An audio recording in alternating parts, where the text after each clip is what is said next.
Bonsoir, bienvenue à cette édition du journal BDS News du 15 octobre 2012. En voici les titres. La RDC a réussi le pari de l'organisation du 14e sommet de la francophonie. L'engagement du président français François Hollande pour défendre l'intégrité du Congo et la protection de la population en RDC. Comme dans un véritable village africain, le village francophone a abrité différentes activités en marge du sommet de la francophonie des chefs d'État et des gouvernements. Mesdames et messieurs, cette édition de BDS News sera consacrée à la francophonie. En effet, 23 ans après Dakar, 8 ans après Ouagadougou et 2 ans après le rendez-vous manqué d'Antananarivo, l'Afrique a accueilli à nouveau le sommet de la francophonie. Cette 14e édition s'est déroulée du 12 au 14 octobre à Kinshasa. Un sommet qui s'est tenu dans un contexte politique complexe. BDS News vous propose de revivre les moments et faits marquants de ce 14e sommet. L'ouverture du tout premier sommet de la francophonie en Afrique centrale a bel et bien eu lieu le vendredi 12 octobre à Kinshasa. Ce moment solennel a eu la participation effective et massive de 75 chefs d'État et de gouvernement. Suivez dans ce condensé l'ouverture et le discours du président hôte Joseph Kabila.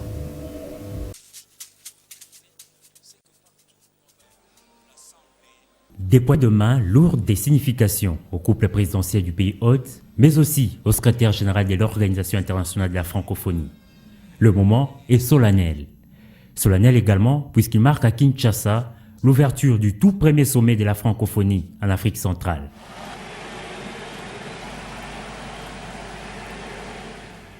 À l'entrée de chefs d'État et de gouvernement dans la salle de conférence du Palais du Peuple, ce fut un tonnerre d'applaudissements. Place à présent à l'essentiel. Le chef de l'État, hôte du sommet, était le premier à intervenir à la tribune. Joseph Kabila, lors de son discours, évoquait notamment le conflit armé dans le Nord Kivu, guerre injuste, imposée par des forces extérieures, a-t-il précisé. Pendant que notre peuple se dépense sans compter pour l'amélioration de ses conditions de vie, de forces négatives à la solde des intérêts extérieurs ont il y a quelques mois entrepris de déstabiliser notre pays dans la province du Nord Kivu.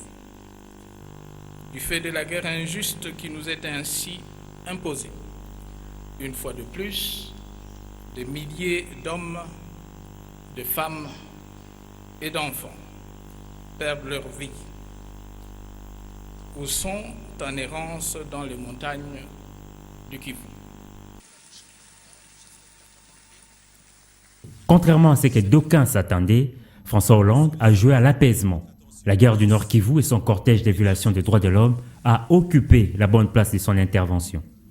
Je pense aux populations des Kivu, victimes de conflits à répétition. Je pense à ces populations civiles massacrées, à ces femmes violentées, à ces enfants enrôlés. Oui, nous devons, et je le fais à cette tribune, réaffirmer que les frontières de la RDC sont intangibles et qu'elles doivent être respectées.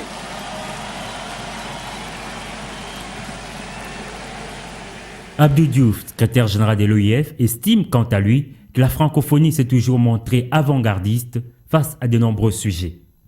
La francophonie s'est montrée avant-gardiste dans bien des domaines, notamment celui de l'environnement et de la diversité culturelle. Elle a surtout très tôt pressenti que de la manière d'appréhender les problèmes dépendait l'efficacité des solutions. La veille, le dialogue, l'accompagnement à long terme dans le cadre non négociable des principes, valeurs et idéaux auxquels nous avons unanimement souscrit. Les conclusions de ce 14e sommet qui a tourné autour de la francophonie, enjeux environnementaux et économiques face à la gouvernance mondiale, sont attendues pour ce dimanche 14 octobre 2012. Incontestablement, le président français François Hollande était la vedette de ce 14e sommet de la francophonie à Kinshasa.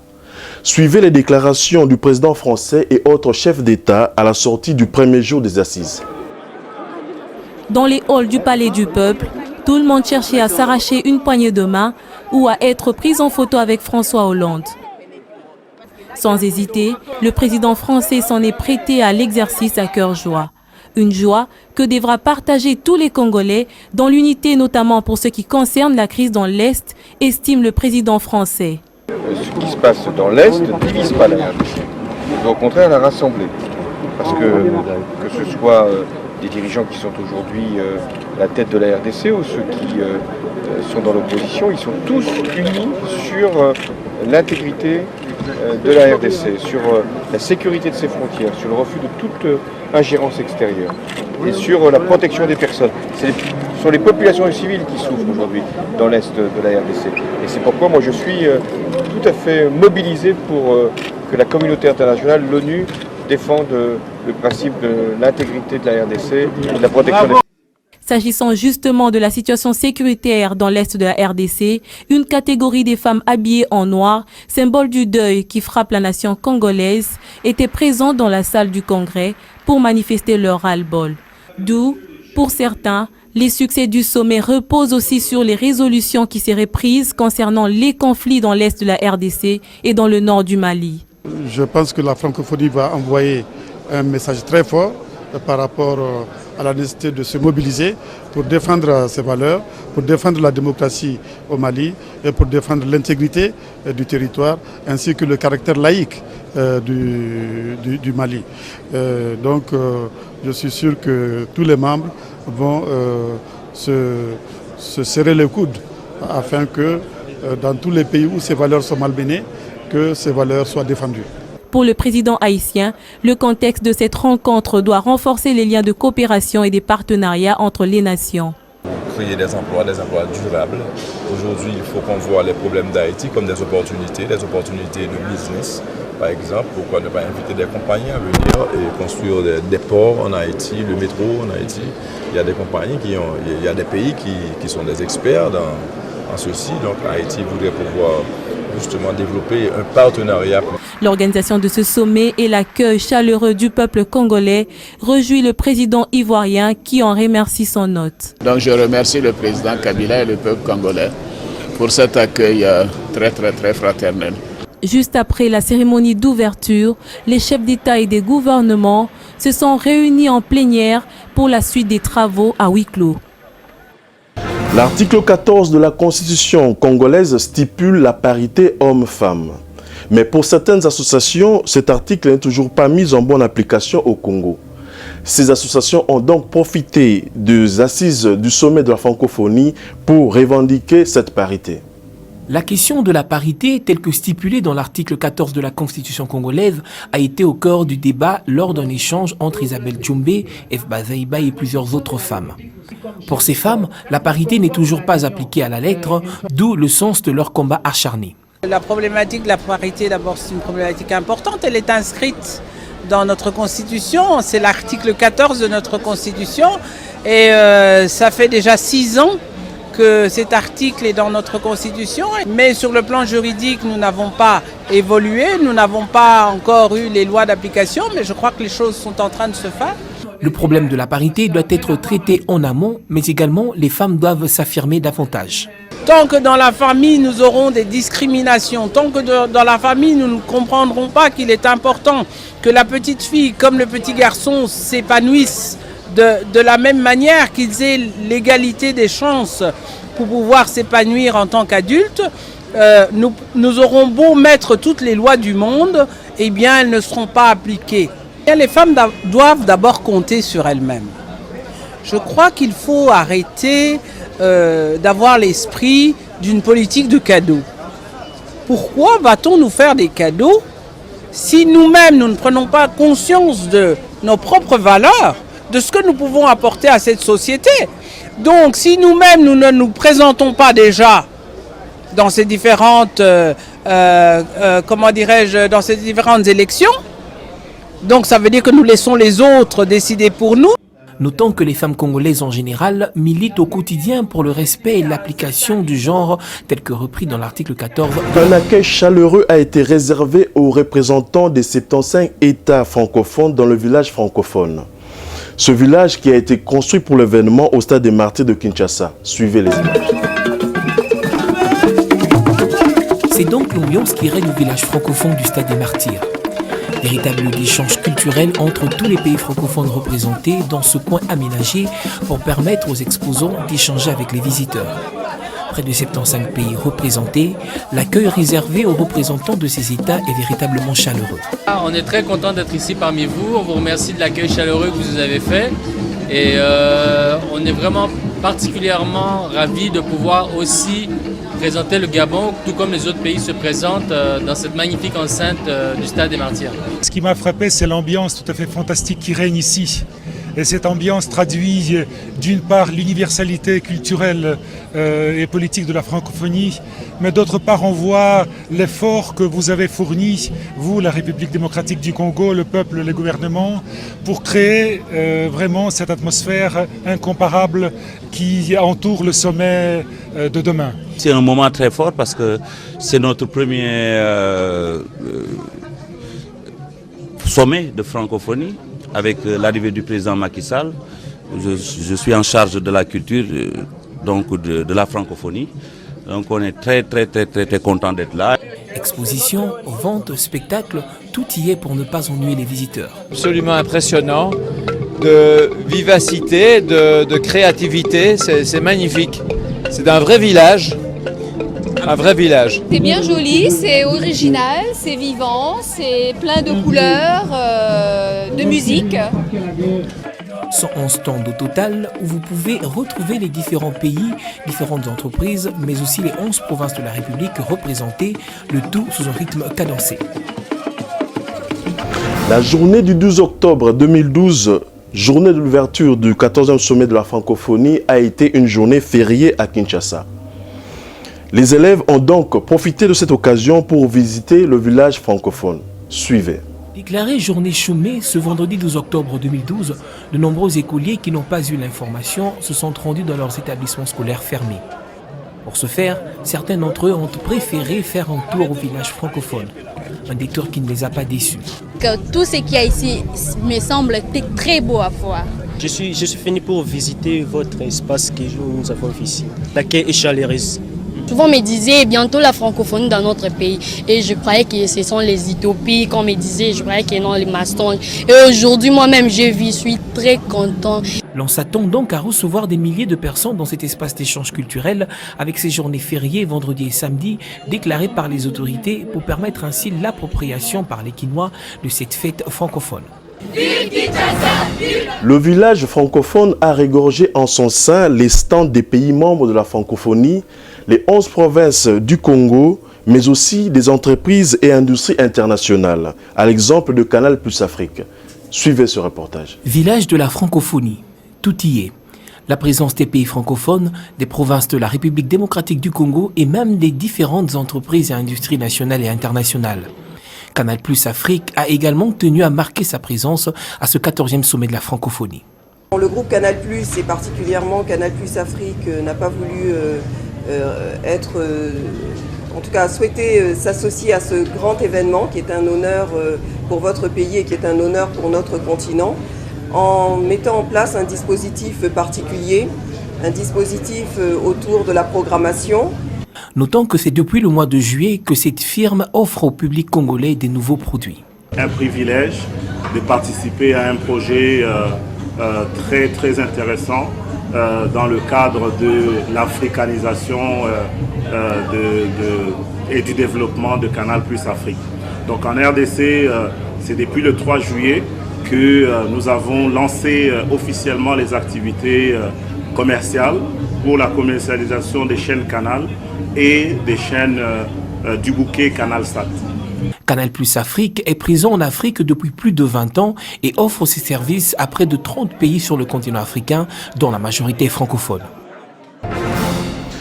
Les écrivains des deux capitales les plus rapprochées du monde, à savoir Kinshasa et Brazzaville, ont tenu une table ronde avec comme thème « francophonie et la création littéraire pendant les assises du 14e sommet de la francophonie qui a eu lieu à Kinshasa. C'est bien. Francophonie et création littéraire, c'est autour de ce thème que s'est tenue la table ronde qui a réuni des écrivains des deux capitales les plus rapprochées du monde. Contraints par la nature de cohabiter côte à côte, il était donc important pour les écrivains des deux rives d'échanger sur la littérature, un domaine précis qui unit les peuples. Comme toute table ronde, c'est avant tout échange, rencontre. Des personnes qui écrivent, qui appartiennent au même espace, mais qui vivent chacun de son côté, ont l'occasion de se retrouver, d'échanger leur expérience. C'est toujours enrichissant. Au regard des échanges, il a été prouvé que le chant et la littérature sont deux concepts qui sont étroitement liés. Ce que nous venons de faire nous a permis de prendre conscience de la place de la chanson dans la littérature et peut-être un autre jour réfléchir sur la place de la littérature de la chanson. Parce que même sur ce plan, quand on écoute nos musiciens, souvent il y a des références culturelles, des références littéraires. On parle de Simone de Beauvoir, il y a des proverbes français qui passent dans les chansons. Donc il y a cet échange entre les arts, il y a cette convergence des arts qui contribue à l'enrichissement du patrimoine culturel qui est le nôtre. C'est le stand des Dépêches de Brazzaville qui a servi de cadre où se sont déroulés ces échanges des auteurs du bassin du Congo. Francophonie, enjeux environnementaux économiques face à la gouvernance mondiale, tel a été le thème de ce 14e sommet qui a eu lieu à Kinshasa. La plupart des pays ont milité au village francophone pour le bon usage et le respect de l'environnement. En image. Francophonie, enjeux environnementaux économiques face à la gouvernance mondiale. C'est cela le thème retenu pour ces assises. Un thème axé sur l'environnement et la conservation de la nature. Le Gabon, un des pays au cœur de l'Afrique centrale, milite aussi pour le bon usage et le respect de l'environnement.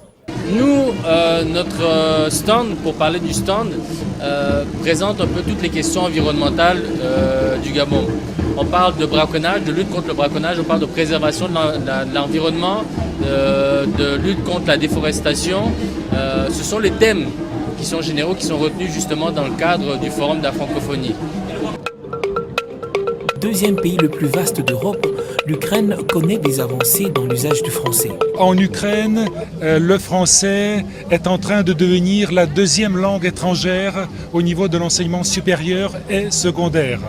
Donc cela traduit cette sympathie et cette francophonie de cœur qui anime beaucoup d'Ukrainiens. Ainsi donc, pas de souci à se faire pour l'émergence de la langue française. Écoutez, le chinois est parlé en Chine, hein, en général. Et l'anglais, c'est vrai que c'est l'anglais qui est en fait la première langue. Le français arrive un petit peu après l'espagnol, mais c'est quand même une langue très très vivante, et surtout ici à Kinshasa et au Congo en général, où vous êtes quand même les locuteurs les plus nombreux par rapport à nous vieux locuteurs européens. Je pense que chaque langue a sa spécificité et le français est une langue qui est très riche en vocabulaire. À la grammaire un peu compliquée, donc effectivement il est plus facile d'apprendre l'anglais que le français, mais le français a sa richesse culturelle et je pense qu'il n'y a pas lieu de s'inquiéter quant à la concurrence anglophone ou autre. On compte près de 265 millions de personnes qui parlent le français dans le monde, repartis dans 51 pays et présents dans les 5 continents. Notons que 112 millions le considèrent comme première langue et 183 millions de gens l'utilisent au quotidien. Nous allons maintenant ouvrir un dossier de proximité consacré uniquement à la commune de Makala dans la ville de Kinshasa en République démocratique du Congo. En marge de la francophonie qui a vécu Kinshasa blanchi, les Kinois continuent à faire face à leurs problèmes quotidiens. Dans ce dossier de proximité, notre équipe est descendue sur le terrain dans la commune de Makala, où le manque du courant dure maintenant plus d'un mois et que les érosions sont au chevet des résidents de Makala. Les routes et l'électricité font partie des 5 chantiers politiques gouvernementaux lancés par le président Joseph Kabila pour le Congo. Les habitants de Makala se posent la question s'ils font réellement partie de la République démocratique du Congo.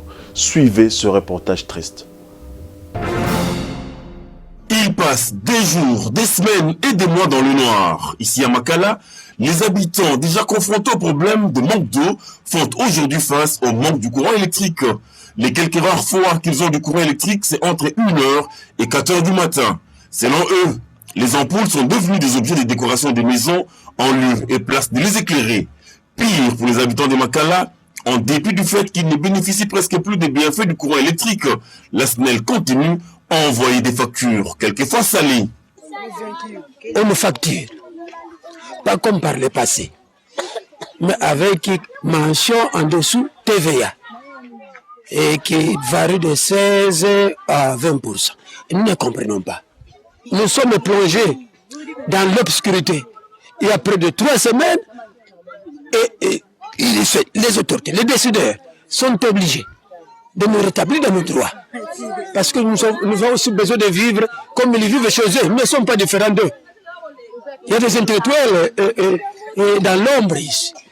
Moi, je suis directeur chef d'établissement, école primaire, et souvent, il y a des rapports à faire la nuit, tout ça, mais je n'arrive plus à faire ça. Si aujourd'hui, la SNEL et la Régie des eaux se soucient de nous, qu'elles viennent nous fournir leurs services dans notre propre pays, pourquoi devons-nous souffrir comme ça? Avons-nous tué le président de la République ou quoi? Nous voulons vivre en liberté. L'électricité fait partie des 5 chantiers de la République. À Makala, la population croit comprendre qu'elle ne fait pas partie de la République. Sinon, comment comprendre le drame qu'elle vit au quotidien? Pas d'eau, pas d'infrastructure routière, et pour couronner le tout, pas de courant électrique. Au quartier Tampa, dans la commune de Makala, la population lance un SOS aux autorités du pays. Si rien n'est fait, elle va perdre des maisons et se retrouver dans la rue, ou plutôt dans le gouffre. Le quartier Tampa est sérieusement menacé par des érosions. C'est avec les moyens des bords que les habitants du coin luttent contre cette grande ennemie qui veut engloutir leurs habitations. Ne possédant qu'une solution efficace pour arrêter la progression infernale de cette érosion, les habitants de Tampa crient au secours. Que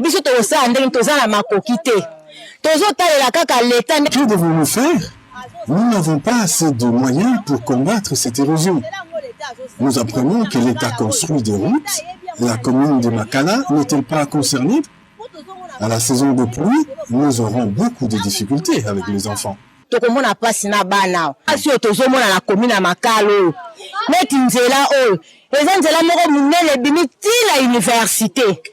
Mais moyen mutuke kote zate mutu akoza na pasi na butu moyen kobimeza te ba mapango ezobuka na biso tozo combattre libulu wana po bato bazo bomba ko matiti na ndako tango bazo kombola na bazo kata banzete nyonso tozo.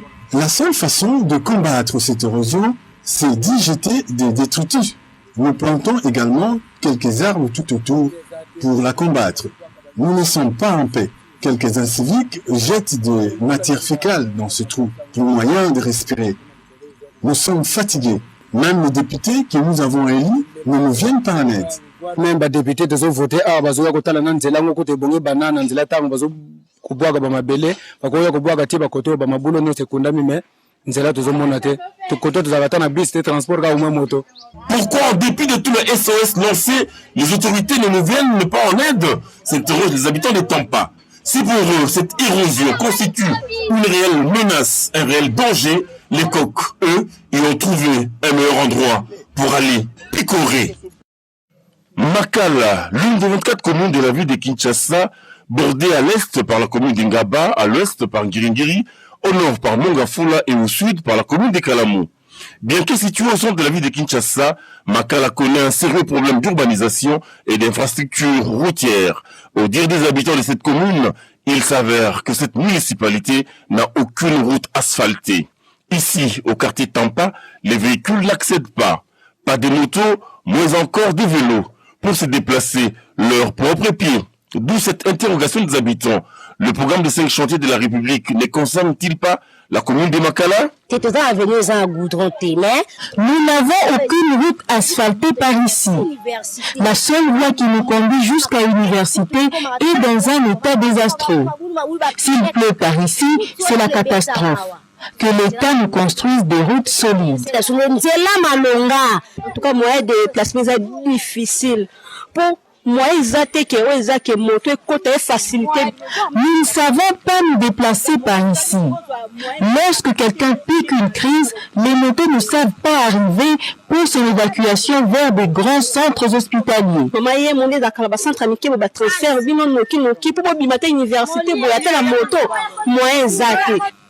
Nous souffrons trop par ici. Sur l'avenue Mopoulou, autrefois, les véhicules passaient jusqu'à Makala. Maintenant, c'est pénible.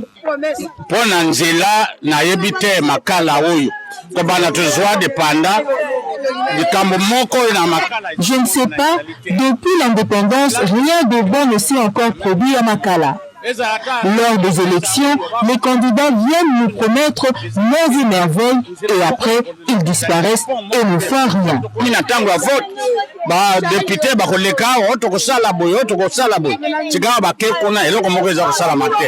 Ceux de Makala ont foi que leurs doléances tomberont dans les oreilles des dirigeants pour un début de solution, car disent-ils, trop de kilomètres à pied usent non seulement leurs talons, mais aussi leurs pieds. Pemba Bakulu Béatrice a 77 ans. Cette habitante du quartier Tampa dans la commune de Makala a passé toute sa vie à puiser de l'eau dans ce puits. Elle nous a renseigné que c'est sa mère qui avait aménagé ces puits avant l'indépendance, faute d'installation de la régie des eaux. C'est grâce à l'eau de ces puits qu'elle fait tous ses travaux de ménage. À l'approche du mois d'août, elle craint l'assèchement du puits. Tata kukende kutoka maji wapi? Kutu natoka katisusu maji ya pompe. Lokula naza opération ya genou. N'eût été ce puits, je manquerais de l'eau. D'ailleurs, depuis mon opération, je ne sais plus aller puiser l'eau de la régie des eaux. L'eau par ici est difficile. À l'approche du mois d'août, je crains fort l'assèchement du puits. Aidez-nous, s'il vous plaît, à Makala. Les boulots na oti okomi komona poto pamba tata bosale la biso na Makala passe yale tata. A relevé que les habitants des Tampa sont confrontés au problème récurrent du manque d'eau. Ici, aucun robinet de la régie des eaux n'est installé. Seule source de provenance d'eau, des puits creusés dans des parcelles. Cette eau des puits n'est pas toujours gratuite. Quelquefois, il faut mettre la main à la poche pour avoir un bidon ou un seau d'eau. La situation devient intenable pour la population.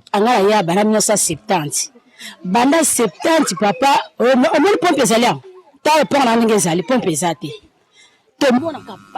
je suis ici depuis 1970. Il n'y a aucun robinet dans ma parcelle. Nous souffrons beaucoup. Tous les dimanches, les gens vont difficilement à l'église. Il faut aller chercher l'eau des puits. Une fois même, j'ai eu à puiser de l'eau avec une aiguille dedans. Qu'avons-nous fait à l'État congolais? Pourquoi on ne s'occupe pas de nous? Est-ce que tu as le Congo? Tu as le Congo? Tu as surtout comme la quartier Tampa. Tu as pas si awa. L'eau, c'est la vie, disent les agents de la régie des eaux. Et à la population de rétorquer. Si l'eau, c'est la vie, pourquoi la régie des eaux n'amène pas cette vie à Makala? Voilà, mesdames et messieurs, nous sommes arrivés à la fin de cette édition BDS News qui a été consacrée essentiellement à la francophonie, qui a fermé ses portes le dimanche dernier à Kinshasa. Dans notre prochaine édition, nous allons ouvrir un dossier, un débat plutôt, sur l'après-francophonie à Kinshasa. Les tenants et les aboutissants de ce 14e sommet qui a eu lieu à Kinshasa et aussi les attentes et aspirations de la communauté congolaise, du peuple congolais par rapport à cette francophonie. Merci de nous avoir suivis. Ce journal qui a été dirigé de main de maître par Paco et assisté par Papi Diambouana. C'était votre serviteur Popol Mukelenge. Merci, à la prochaine.